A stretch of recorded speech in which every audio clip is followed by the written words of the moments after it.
Aujourd'hui, on va continuer à parler du Mahabharata. C'est l'instruction de mon maître spirituel que je parle de ce sujet-là chaque semaine. Et je demande la bénédiction à tout le monde de pouvoir parler aujourd'hui. On va commencer par lire un verset du Srimad Bhagavatam. Et on est au verset 34. Ah bah, ça n'a pas été mis à jour. Hein? Bah oui, mais il faut le mettre dans l'autre sens. Ok, il me semblait bien, ça me paraissait bizarre. Donc le verset 36 du chapitre 6, page 194. Om Namo Bhagavate Vasudevaya.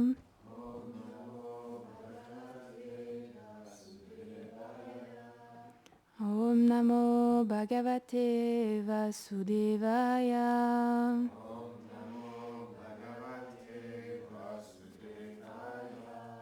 Om Namo Bhagavate Vasudevaya.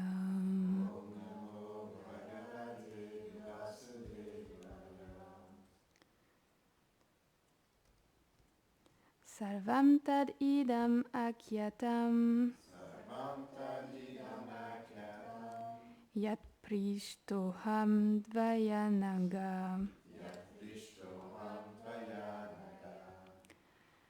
Janma karma rahasyam me. Bhavatas chatmatoshanam. Traduction. Ô Anaga, toi qui es sans péché, parce que tu me l'as demandé, je t'ai raconté ce qui a trait à ma naissance et à mes activités confidentielles, afin que ton mental devienne satisfait. Commentaire. Srila Vishwanath Chakravarti Thakur dit « Le mot « sarvam » tout renvoie au développement de la dévotion chez Narada, son type de dévotion, son développement et son résultat. Ce mot comprend également les activités du dévot, la destruction des réactions de ses actes et comment il quitte son corps, obtenant un corps spirituel libre de toutes les contaminations matérielles. Ces vérités sont considérées comme secrètes parce qu'elles ne peuvent pas être comprises par ceux qui étudient le Vedanta.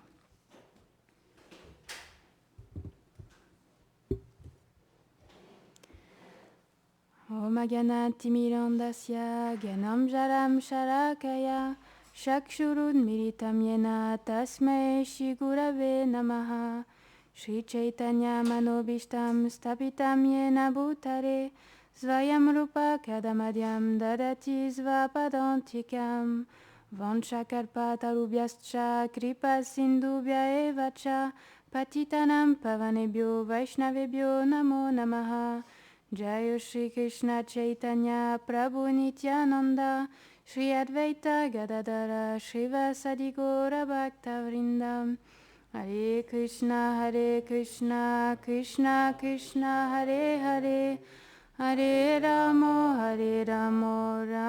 Ramo Hare Hare Namam Vishnu Padaya Krishna Prestaya Bhutare Srimate Bhaktivedanta Swami Niti Namine Namaste Sarasvate Deve Gauravani Pracharine Nirvishesha Shunyavadi Prasacha Deshatarine.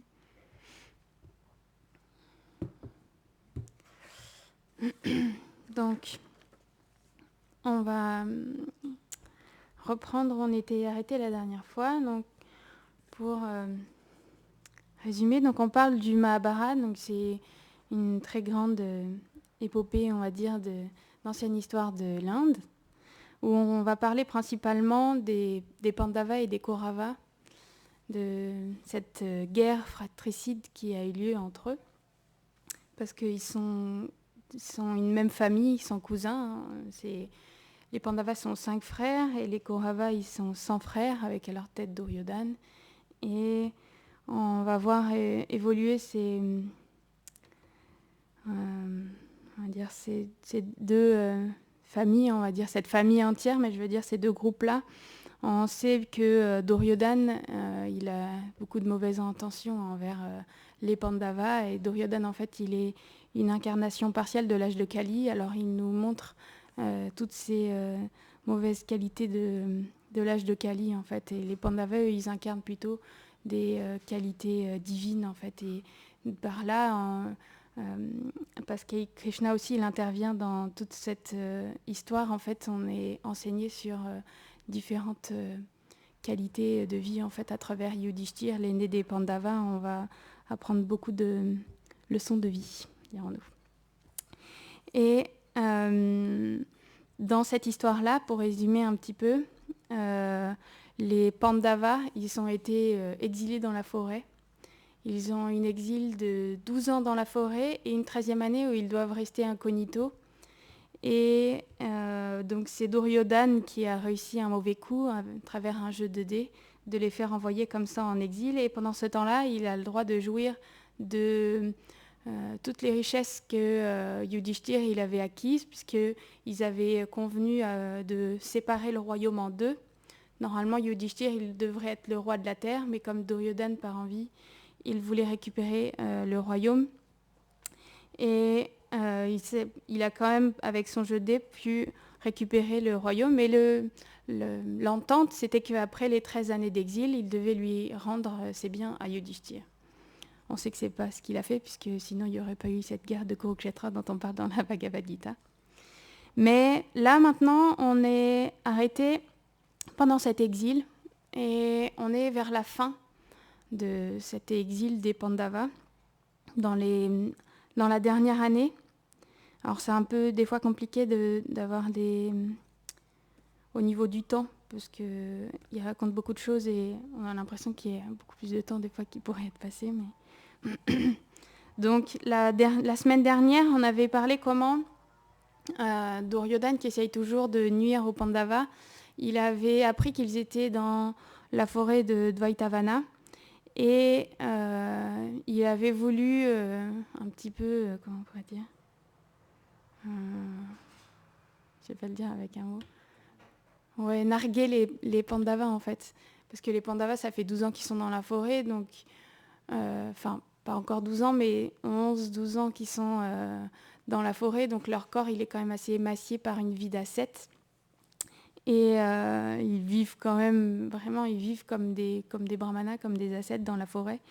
Et Duryodhana, son plan, c'était de venir avec tous ses frères, avec des conseillers, avec toute une armée, avec toutes leurs épouses, etc. Et de venir s'installer juste en face des Pandavas pour pouvoir les narguer. Et on sait comment le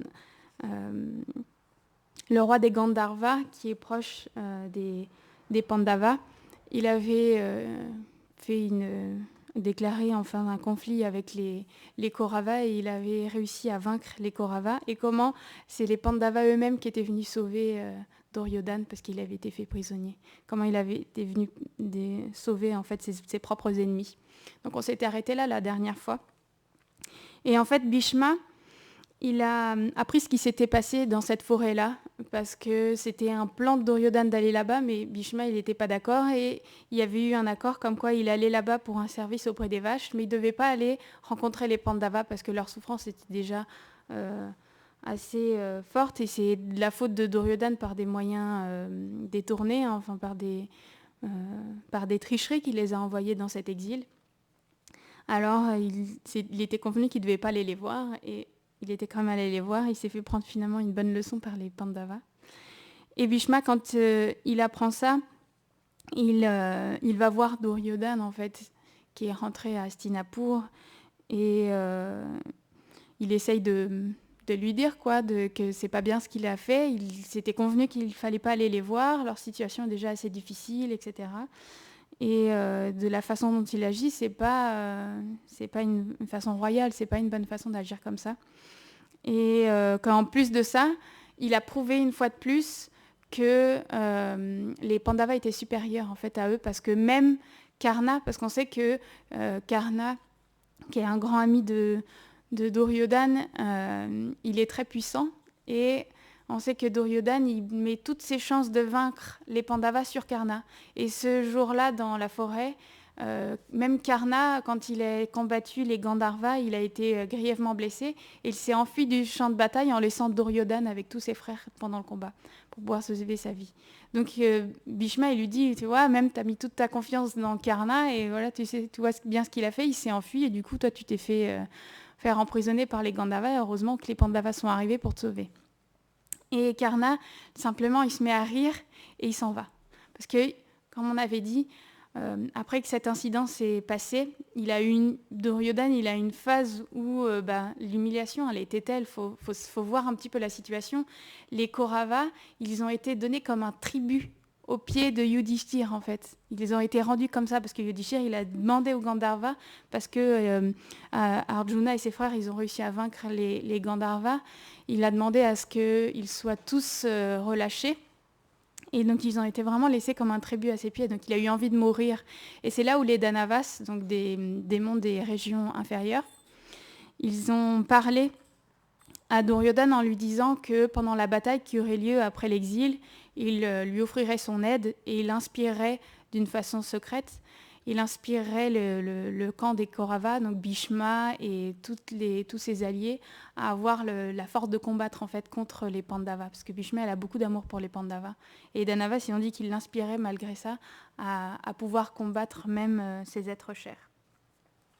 Et donc lui, quand il entend Bhishma dire toutes ces choses-là et que, en gros, les Pandavas, ils sont supérieurs. Alors lui, il repense aux paroles des Danavas et il regarde Bhishma et en fait, il se dit, toi aussi, tu vas être triché pendant la bataille parce que tu vas être inspiré par les Danavas de devoir combattre et juste, ça le fait rire et il s'en va.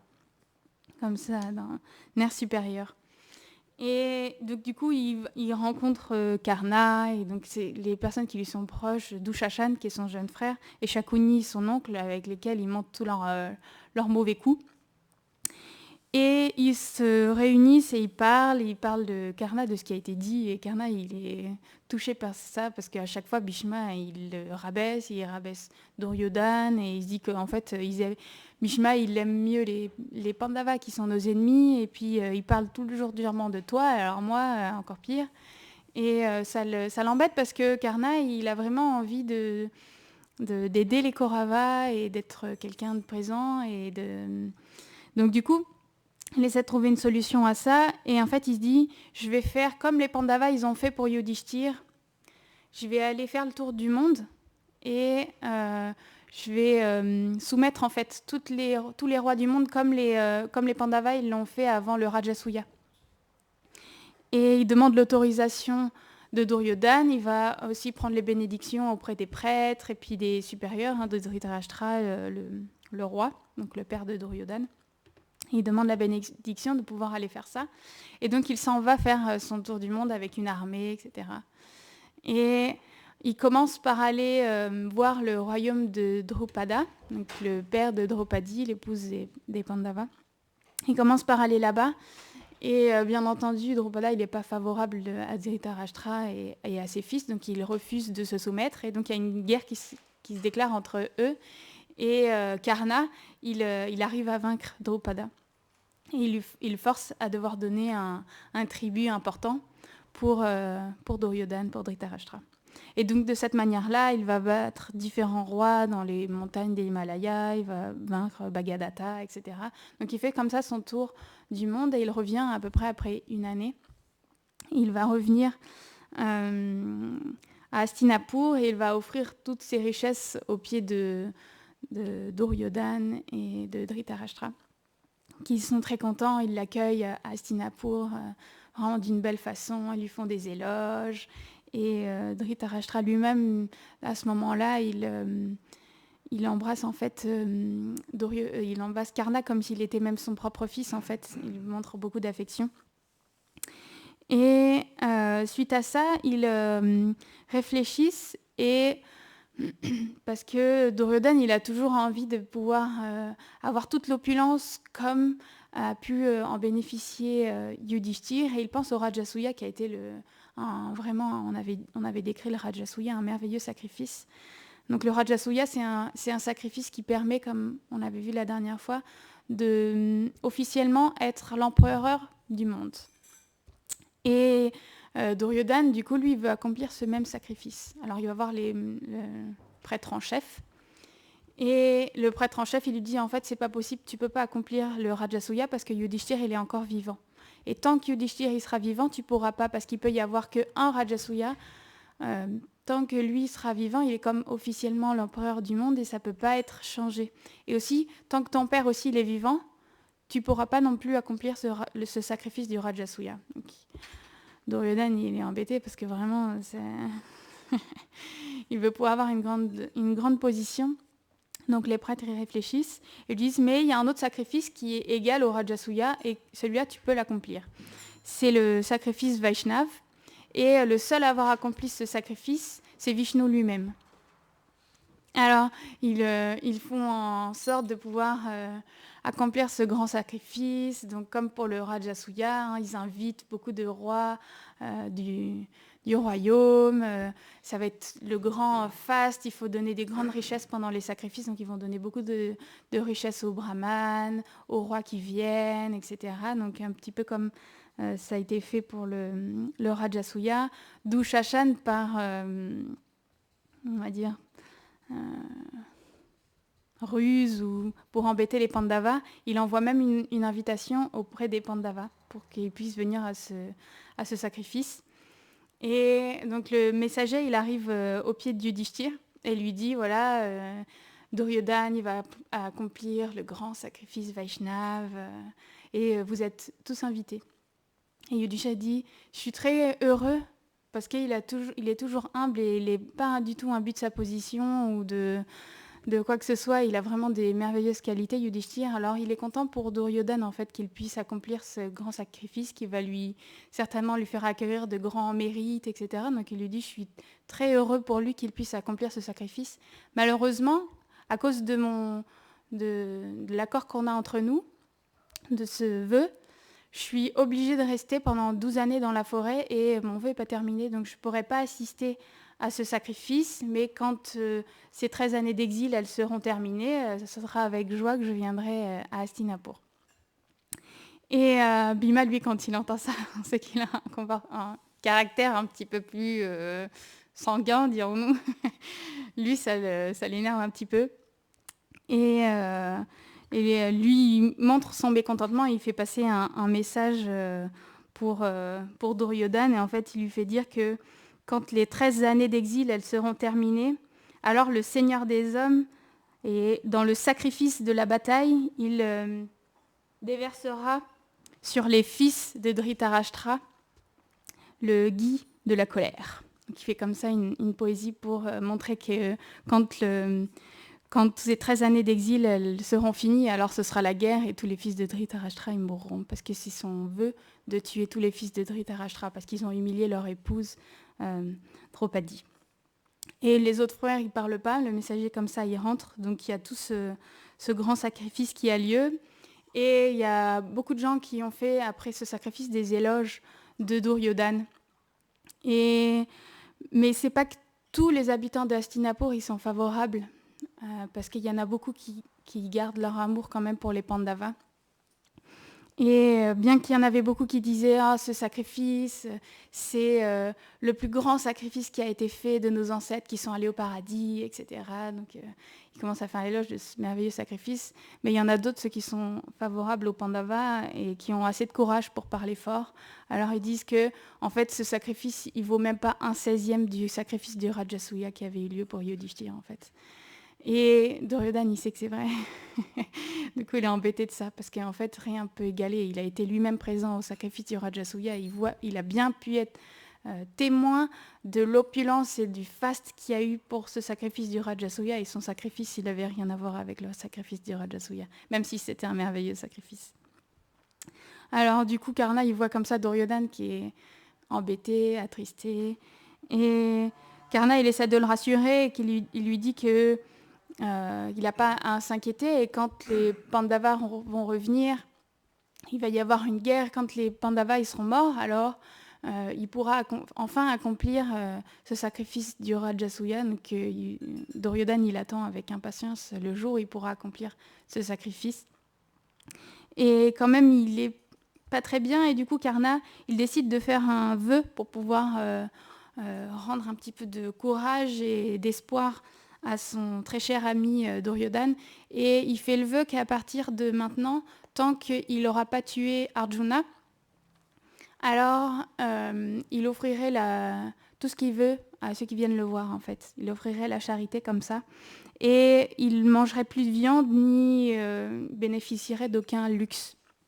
On sait que les kshatriyas, on en parle assez peu, c'est assez peu décrit, mais on sait que les kshatriyas, donc les guerriers, ils mangent, ils ne sont pas végétariens, ils mangent aussi de la viande, etc. Donc à ce moment-là, il promet de plus bénéficier de tout ce genre de luxe.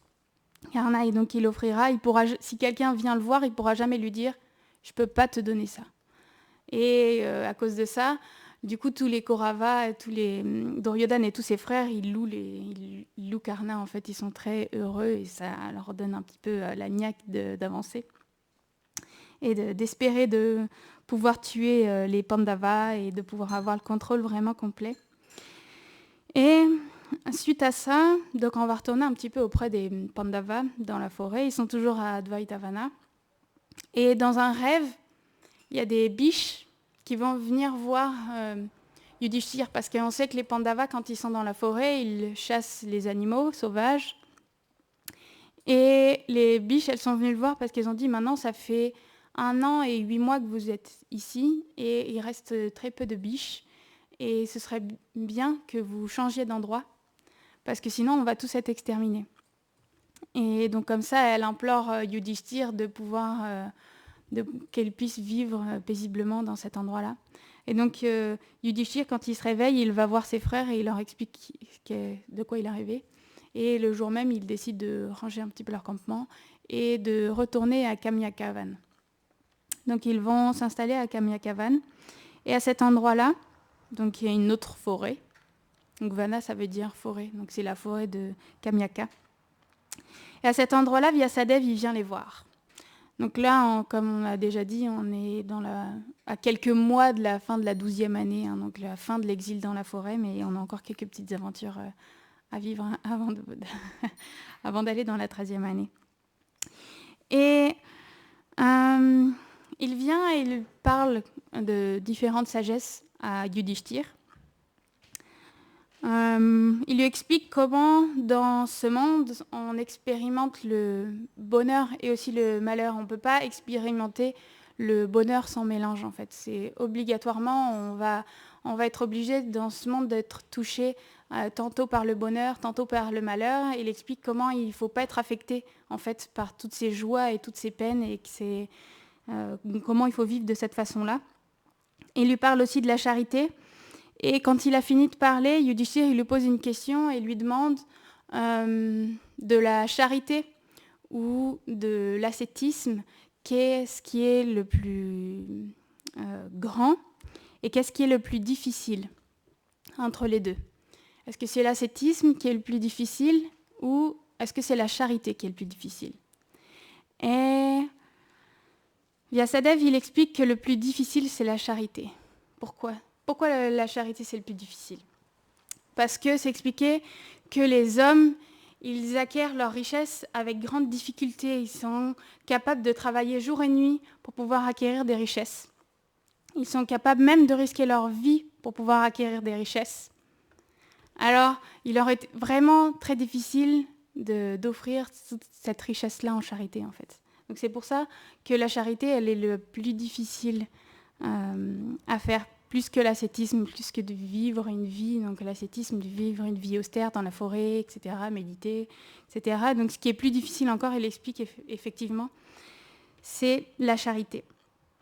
Et il commence à lui raconter une histoire d'une personne pauvre, en fait, qui a réussi à transcender cette chose-là, en fait, à dépasser cette chose-là qui avait vraiment des bonnes qualités. Et cette histoire, elle parle de Mudgala, qui habitait à Kurukshetra. Et en fait, sa vie, elle était un peu particulière. Ça veut dire que, ça expliquait qu'il vivait 2 semaines par mois, il vivait comme un pigeon. Ça veut dire que... c'est un peu bizarre, je me suis dit, c'est un peu bizarre comme concept. En fait, il vivait comme un pigeon, ça veut dire qu'il se nourrissait des grains qui étaient laissés sur le côté par les agriculteurs qui semaient leurs champs. Donc, pendant 2 semaines par mois, il vivait d'une façon austère de cette façon-là, en ramassant les grains pour survivre. Et pendant les 2 autres semaines du mois, il faisait la charité. En fait, il avait une famille, il avait donc une femme et il avait des enfants. Et il invitait, en fait, il offrait le prashad. Il offrait le prashad à tous les invités qui venaient. Et parce qu'il faisait aussi beaucoup de sacrifices. Il était très apprécié pour ça. Et Indra lui-même, de temps en temps, il venait pour pouvoir prendre du prashad après ses sacrifices, en fait, tellement il avait des bonnes qualités. Et donc, du coup, il y avait beaucoup de gens. Et en fait, bien qu'il était pauvre, donc il n'avait pas forcément des grandes richesses pour acheter toute la nourriture pour pouvoir faire ces offrandes-là. Alors, grâce à sa pureté, en fait, il arrivait à nourrir des centaines de brahmanes, en fait. Parce que les plats, c'est comme un petit peu, on va dire, c'est un petit peu comme pour Draupadi. Il avait ces plats qui ne se finissaient pas, en fait. Donc, il arrivait à nourrir quand même, malgré ça, des centaines de brahmanas. Et un jour, Durvasa Muni, il a entendu parler de cette personne-là. Durvasa Muni, c'est un grand sage. Il peut paraître un petit peu, c'est marqué comme ça, il peut paraître parfois un petit peu comme un homme fou, parce que parfois il se promène nu, ou parce qu'il a un caractère particulier. On sait que Durvasa Muni, il se met facilement en colère. Et donc si on l'offense, il peut facilement se mettre en colère et maudire. Et aussi, si jamais on le sert d'une bonne façon, alors il donne des bénédictions. Et donc, on reparlera un peu plus après de différentes façons dont il agit. Mais dans cette fois-là, dans cette histoire-là, en fait, il est venu chez Mugdala. Et donc, pour pouvoir manger, il a expliqué qu'il avait faim. Alors, il s'est présenté d'une manière pas hyper polie. En fait, il est arrivé, il avait faim. Donc, cette personne-là, elle lui a servi du prashad. Et donc, le prashad, c'est la nourriture sanctifiée. Et il avait vraiment très faim et en fait il a tout mangé. Mugdala, en fait, il a vidé toutes ses réserves pour pouvoir le nourrir. Et parce que la tradition veut que lui-même et sa famille, ils mangent seulement après les invités. Alors d'habitude, l'arrangement se fait qu'ils ont toujours à manger. Mais là, il avait vraiment tellement tout mangé que en fait, même eux, ils se retrouvent à pas pouvoir manger. Et ensuite, il s'en va sans dire merci, et voilà. Et comme ça, il revient plusieurs fois. Et à chaque fois, il mange tout. Il est revenu 6 fois comme ça. Et Mugdala, il avait tellement des bonnes qualités, il ne s'est pas du tout plaint et il a toujours servi Durvasa Muni d'une très bonne façon parce qu'il sait que c'est quelqu'un qui a des très grandes qualités, que c'est un grand sage. Alors, sans rechigner, on dira, il a servi Durvasa Muni. Et quand Durvasa Muni partait, il était obligé d'aller collecter en fait, pour pouvoir acheter de la nourriture, etc. Et au bout de 6 fois, Durvasa Muni, il a été satisfait parce qu'en fait, c'est une façon qu'il a, Durvasa Muni, d'agir comme ça pour pouvoir tester en fait, les dévots du Seigneur, pour voir leur abandon en fait, au Seigneur. Alors, il agit d'une façon assez intense pour tester leur patience, etc., pour tester leur dévotion envers le Seigneur. Alors, il agit comme ça d'une façon un peu particulière. Il a été satisfait de lui. Alors, il lui offre la possibilité de pouvoir accéder dans son corps même aux planètes célestes. Alors à ce moment-là, il y a un char qui arrive avec un conducteur de char en fait qui vient et qui lui offre la possibilité de monter dans ce char pour aller sur les planètes célestes, donc les planètes de plaisir, etc. Et lui, il ne monte pas comme ça directement dans le char. Il regarde le conducteur de char, là, le messager, et il lui demande qu'est-ce qui se passe en fait sur les planètes célestes, quels sont les avantages et quels sont les inconvénients de vivre dans cet endroit. Et il le regarde comme ça et lui dit mais t'es vraiment comme un enfant parce que qui refuserait de, de pouvoir accéder à cet endroit de pur plaisir, etc. Il n'y a que des personnes d'une grande bonté à cet endroit-là, etc. C'est vraiment étrange que tu poses cette question-là. Personne avant toi a fait une chose pareille. Elle dit si, quand même, explique-moi explique-moi les qualités et les défauts de cet endroit-là. Et donc il commence à lui dire que donc là j'ai pas tout écrit, mais je ne sais même pas où j'en suis. Je regarde pas forcément.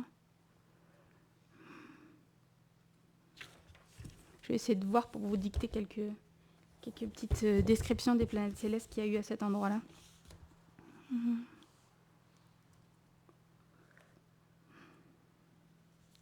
Donc il lui explique qu'à cet endroit-là, il peut avoir la chance de jouir de tous les bonheurs célestes, que seules les personnes vertueuses, pardon, c'est en anglais, alors je traduis en live, je ne suis pas hyper parfaite en anglais, mais que les personnes vertueuses, en fait, résident dans les planètes célestes, qu'il n'y a pas d'athées, pas de pécheurs qui vivent à cet endroit-là, qui a toutes les pleines facilités pour pouvoir satisfaire toutes sortes de désirs inconcevables. Et qu'on n'est jamais encombré par... on ne peut jamais avoir ni soif, ni faim, ni peur, il n'y a pas de vieillesse, il n'y a pas de souffrance, il n'y a pas besoin de travailler, et toutes sortes de difficultés qu'on a ici dans ce monde. Et que là-bas, les résidents de cet endroit-là, ils transpirent pas, ils n'ont pas d'odeur mauvaise en fait dans leur corps, qu'ils ont toujours des belles guirlandes et qu'en fait leurs guirlandes de fleurs qu'ils ont, elles fanent jamais. Et donc comme ça, ils racontent beaucoup de qualités de cet endroit-là. Il y a d'innombrables jardins merveilleux. Voilà, toutes sortes de choses qu'on peut voir là-bas. La durée de vie, elle est très longue, etc. Enfin bon, voilà, donc toute d'incalculables toute la pleine jouissance des sens, etc. Et donc il explique tout ça.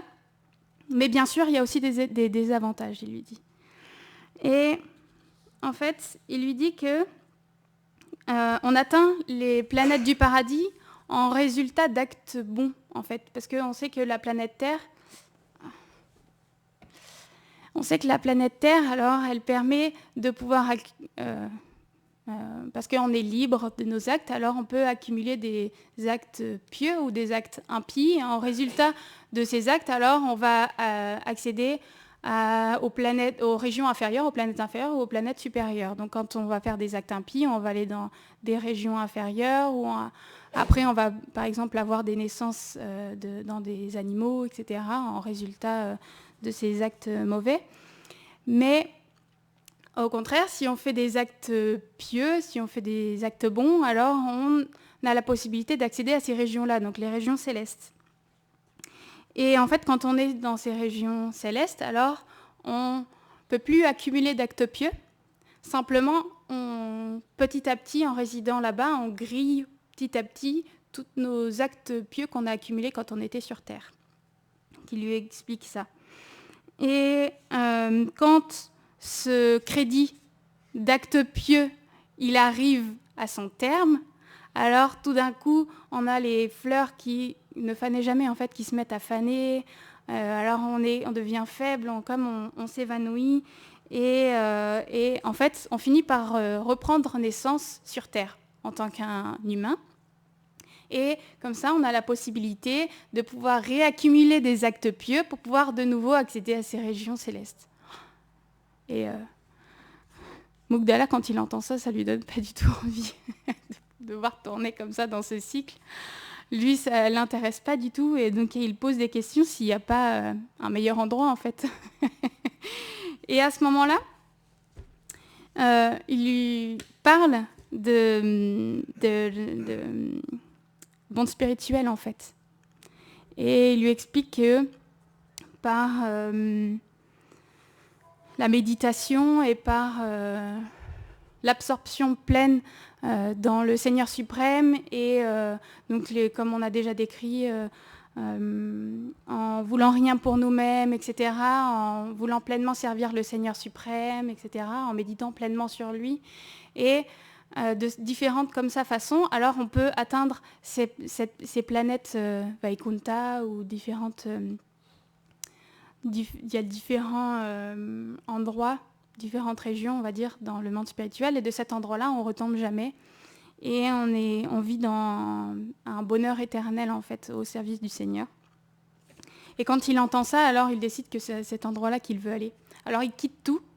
Il va dans la forêt, il se met à méditer, et en fait, en pleine méditation, comme ça. Et il arrive à atteindre, comme ça, les planètes de Vaikunta. Et Yudhishthir, quand il entend cette histoire, il est vraiment satisfait d'entendre ça. Et donc, de cette façon, Vyasadeva, il l'enseigne sur les Védas, etc. Et il lui dit qu'il n'a pas à s'inquiéter, que de nouveau, il lui parle du bonheur et du malheur. Tout ça, c'est temporaire dans ce monde. Et à la fin de cet exil, t'inquiète pas, de toute façon, tu retrouveras ton royaume, le royaume qui est celui de ton père. Et donc il lui parle de ça, et ensuite Vyasadeva, il s'en va. Et Duryodhana, lui, de son côté,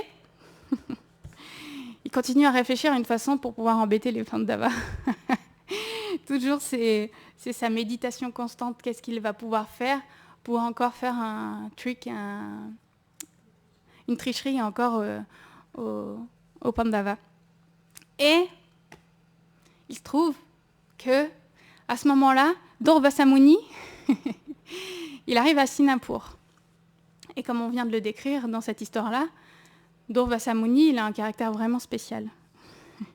Parce que il se met très facilement en colère. Et il a vraiment un caractère tellement spécial que Duryodhana, il a peur qu'un serviteur pas très bien qualifié le serve mal, et qu'à cause de ça, sa famille, il reçoive une malédiction. Alors il décide de servir lui-même Durvasa Muni. Alors il rassemble un peu toute sa patience, il peut être capable, etc. On sait qu'il a un caractère un peu difficile, mais il est déterminé à ne pas offenser Durvasa Muni. Et il se met à le servir personnellement. Alors c'est compliqué de servir Durvasa Muni parce qu'il est capable de demander un repas tout de suite. Tout de suite, il a faim. Et quand le repas il est prêt, il dit bon, maintenant je vais aller prendre un bain et je reviendrai après. Donc il est capable de partir comme ça. Il va prendre son bain et quand il revient, finalement, j'ai pas très faim, je vais pas manger maintenant finalement.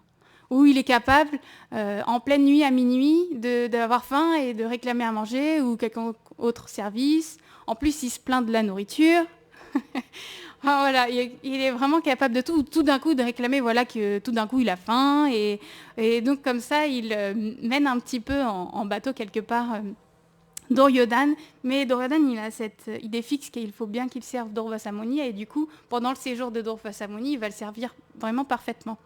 Alors à la fin de son séjour, Durvasa Muni, il est satisfait de Duryodhana et il lui offre en fait une bénédiction de pouvoir, si c'est en accord avec la vertu, avec les principes religieux, alors il peut lui accorder tout ce qu'il veut. Et Duryodhana, il avait réfléchi à ça avec ses conseillers, quelle bénédiction il pourrait demander si jamais on lui offrait ça. Alors il lui dit que dans la forêt, il y a Yudhishthir qui est un grand roi avec des bonnes qualités, et il vit là avec son épouse, et il lui demande d'aller, parce que Durvasa Muni, il n'est pas venu seul. Durvasa Muni, il se déplace avec tous ses disciples, et à ce moment-là, il avait 10 000 disciples avec lui.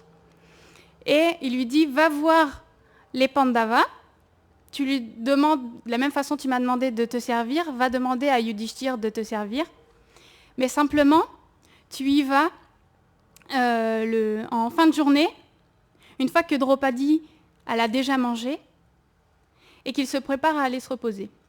Donc on sait que Draupadi, elle a un plateau, donc certains parlent d'un plateau, certains parlent d'un pot magique, dans lequel elle arrive à nourrir des centaines ou des milliers de brahmanas, tant qu'elle-même elle n'a pas mangé.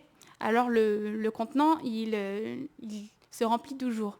Mais une fois qu'elle a mangé, parce que l'épouse, elle mange toujours après ses époux et après tous les invités. Et en fait, à ce moment-là, le plateau se vide et il n'y a rien jusqu'au lendemain. Et le plan de Duryodhana, c'est que quand Durvasa Muni va arriver auprès des Pandavas et qu'il va réclamer, une fois que Draupadi a mangé, de faire servir lui et ses 10 000 disciples, Yudhishthir il va être incapable de répondre à cette demande et il va se faire maudire. Donc il est super content, Durvasa Muni il s'en va, il va faire la fête avec, avec tous ses conseillers, avec Karna et tout ça. Ouais, maintenant ils vont être plongés dans un grand malheur, ouais, on a bien réussi notre coup et tout. Donc ils sont bien contents de ça. Et donc quelques jours après, Durvasa Muni il marche, et quelques jours après il arrive auprès des Pandavas. Et comme de fait, il se fait renseigner et il attend que Draupadi ait fini de manger. Et à ce moment-là, il va voir les Pandavas. Et lui, il est au courant. Il n'est pas au courant de tout ça. Je sais, pourtant, il doit être au courant pour ce plateau-là, parce que beaucoup étaient au courant, mais je sais, d'une façon ou d'une autre, il n'est pas au courant. Et donc, quelque part, innocemment, il se rend auprès des Pandavas et il lui demande de se faire servir. Donc, il est présent, lui. J'ai 10 000 disciples avec moi. On va aller prendre un bain. Et après, s'il te plaît, sers-nous un repas. Alors, Yudhishthir, qui ne peut pas faire autrement que d'accepter, en fait, il lui dit oui, très bien. On va préparer ça pour vous. Enfin, voilà. Donc, il le reçoit d'une merveilleuse façon. Il lui lave les pieds, comme on dit, toujours quand on accueille un grand sage, donc toute leur cérémoniale. Il lui dit qu'il va accéder à sa demande. Et quand Durvasa Muni s'en va pour se baigner avec ses 10 000 disciples, à ce moment-là, les Pandavas, ils se regardent avec leur épouse et ils disent « Mais qu'est-ce qu'on va faire ? Jamais on va être capable de pouvoir les nourrir. Draupadi, elle a déjà mangé. Maintenant, on n'aura rien jusqu'au lendemain. On ne va jamais pouvoir collecter assez pour pouvoir nourrir 10 000 personnes. » Et du coup, ils se tournent vers leur épouse, qui est de très grande qualité, qui est une très grande dévote de Krishna, une très grande dévote du Seigneur. Et ils se tournent vers elle en disant « Mais qu'est-ce qu'on peut faire ?» Alors à ce moment-là, Draupadi, elle ferme les yeux, elle rentre comme en méditation, elle se met à faire des prières à Krishna en fait. Et elle dit « Oh, toi qui es le Seigneur suprême, toi qui viens toujours en aide à tes dévots », elle commence à faire comme ça des belles prières. « Oh, s'il te plaît, viens m'aider comme tu m'as aidé quand Dushasana, il a commis son acte cruel, etc. » Et donc elle commence à faire ces prières-là. Et Krishna, lui, il était à Dwarka. Il était couché auprès de son épouse Rukmini, qui était endormie à côté de lui. Et il entend comme ça les prières de Draupadi. Alors tout de suite, il se lève et avec ses pouvoirs inconcevables, en fait, en un instant, il se rend auprès des Pandavas. Et il demande ce qui se passe. Alors les Pandavas, ils lui expliquent la situation, que Durvasa Muni, il est venu avec 10 000 disciples et maintenant, il faut le nourrir. Mais elle a déjà mangé et il n'y a plus rien. Et qu'est-ce qu'il répond, Krishna ? Oui, moi aussi, j'ai faim. S'il te plaît, Draupadi, sers-moi à manger. Draupadi, elle le regarde avec des grands yeux. Mais comment ça se fait qu'il peut demander un truc pareil ? Elle vient de dire qu'il n'y a plus rien à manger. Et lui, qu'est-ce qu'il dit ? J'ai faim, s'il te plaît, Draupadi, sers-moi à manger. Elle lui dit, mais pourquoi tu demandes ça ? Il n'y a plus rien à manger. Il dit, mais arrête de dire ça, s'il te plaît, ramène-moi le pot. Et donc, du coup, Krishna, il prend comme ça le pot et il voit que dans le fond du pot, il y a encore un petit peu de riz collé avec quelques légumes, vraiment un tout petit morceau aggloméré ensemble. Alors, il le mange, Krishna, et il commence à faire des prières, en fait. Et en même temps, il y avait, comme on sait, Durvasa Muni qui était en train de se baigner avec tous ses disciples. Et ils étaient en train de finir de faire leur bain et ils étaient censés se rendre après auprès des Pandavas. Et tout d'un coup, Durvasa Muni se regarde avec tous ses disciples et ils sentent que leur ventre, il est plein.